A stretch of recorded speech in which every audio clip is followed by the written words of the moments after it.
Thank you. Thank you. Good afternoon, everyone. I am Amy Brunjes from Florida Power and Light.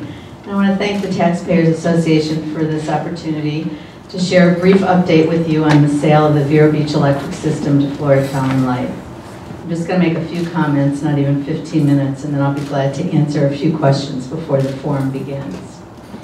I've addressed this group quite a few times before, and I've told you about the various approvals that are needed to move the sale forward. And last week we received approval from the Federal Energy Regulatory Commission for the deal, and that was a major step forward, so we're very pleased with that. But the bottom line is that the sale is not complete, and it is most definitely not out of the city's hands.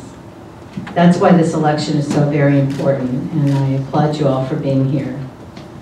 While there are new terms currently being discussed between Florida Power and Light and the Florida Municipal Power Agency that do not involve the city, when those terms are agreed to, they will require the approval of the City Council. And those terms will go hand in hand with the many other terms and conditions that the city's transactional attorneys have already presented to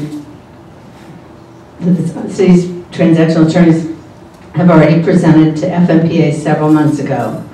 So going forward, the city staff, the city's transactional attorneys, and the City Council could not be any more involved in this process. For those of you who are not familiar, on August 20th, FPL's president offered some very creative solutions to solve the issues that have been concerning to the FMPA, while at the same time providing FMPA with transmission, a nuclear option, power, and cash. Since that time, FPL has had an ongoing and productive dialogue with the FMPA. We've provided answers to FMPA's questions, and FMPA continues to evaluate the different aspects of this proposal. This is a very complex transaction with many moving parts, and we are working collaboratively with the city, FMPA, and OUC to resolve the issues that have been identified. When a deal is struck between FMPA and FPL regarding the conditions of our August 20th proposal, there will then need to be numerous communications and decisions and discussions that will involve the City Council in a significant way. For candidates to say that they are in support of the sale to FPL, according to the terms of the purchase and sale agreement as it currently exists, is tantamount to saying, at the very least, that they are in favor of a stalemate, which if not resolved, will result in no deal, no sale, and no lower electric rates from FPL for Vero Beach residents. And for some to say that by mandate of the contract that they have no choice but to act in good faith, well, good faith is in the eye of the beholder. There are council members who continue to vote against everything that comes up in regard to this sale, while at the same time insisting that they are acting in good faith. We were invited into Vero Beach, and we remain in Vero Beach because it is the will of the community, according to 2 referendums, a ratepayer survey, and the majority of the City Council.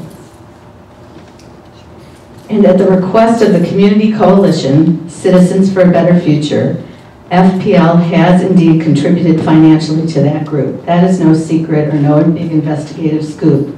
We did that because that group was formed to ensure that the Vero Beach residents understand the steps that remain to complete the electric system sale and the importance of the City Council in that process.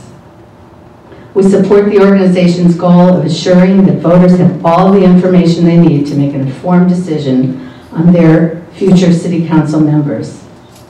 We have been committed to keeping the community informed throughout the electric system sale process.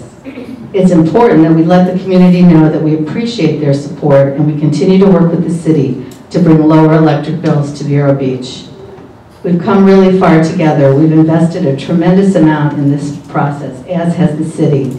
And at the end of the day, our focus is on providing this community with the lowest electric bills in the state of Florida, award-winning customer service, 99.98% service reliability, and community partnerships supporting the causes and concerns that matter to all of you.